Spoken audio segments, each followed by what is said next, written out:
You're watching Your World.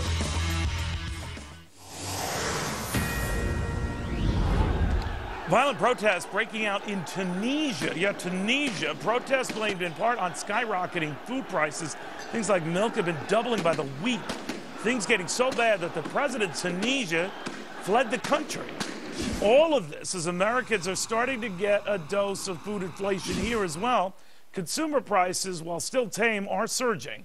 About 0.5% last month. That's the biggest increase, though, in a year and a half. And while it's largely blamed on the spike in gasoline prices, food costs are also jumping. Meat and poultry and fish, they're up 5.5% from a year ago. Dairy products up nearly 4%.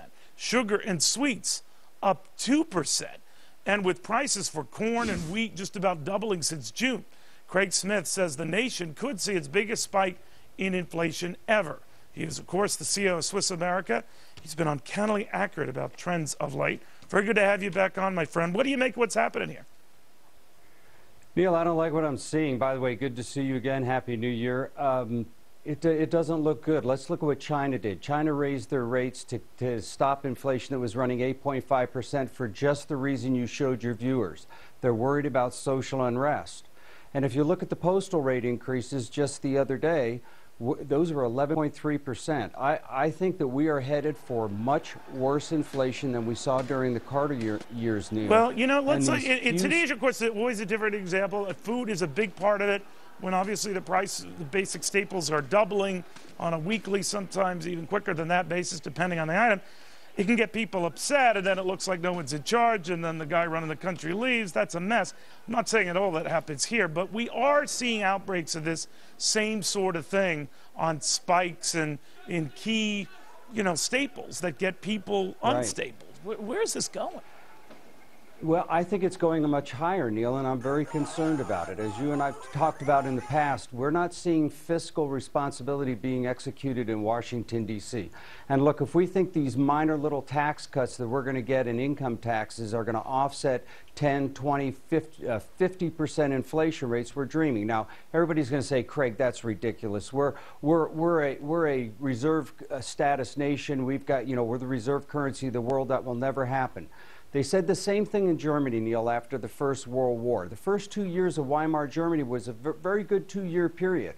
And then the pent-up money that was out there, like we have, $2 trillion in businesses and $1 trillion in the banks, started moving into the system. It created money velocity. All of a sudden, monetary inflation became price inflation.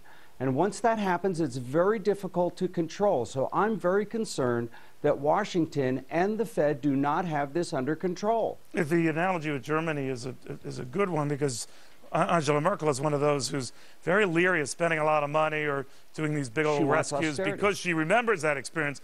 And one thing we do know, and you and I have been around a while covering this sort of stuff, when inflation does pop, before you know it, it's huge.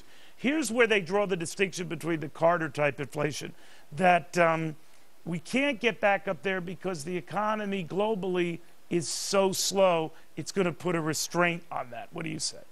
But that's wrong. Think about it. How did Mr. Volcker and Mr. Reagan handle the inflation rates? They raised interest rates, and next thing you know, inflation came under control. Neil, this economy is way too fragile. So you think that's the next step here, that a very accommodated Federal Reserve that's kept rates very, very low will have to stop that and reverse that? Yeah, and they can't, Neil. I mean, think about it. If they allowed interest rates to start creeping up, and we've already seen it in the 10-year bond, almost up a full point, if we start to see that go to 4, 5, 6%, think about what that's going to do to the $14 trillion worth of debt that we pay interest payments on.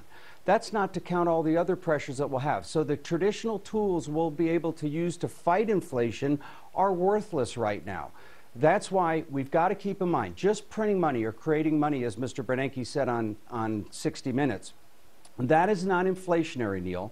That money's sitting in banks and sitting in businesses. But the moment that money goes into the economy, prices will start increasing. People will rapidly want to buy things to get rid of their money because it'll be higher price. That's what Bernanke and then the genie out of the proverbial bottle. Out of the proverbial bottle. Craig Smith, thank you. And it's very difficult to stop, Neil. Once it starts, you're right about that. Thanks, Craig. All right, now to the Volt Unplugged. Forget Car of the Year is new taxpayer dough. GM is spending, a sign that it's worried this thing's a lemon.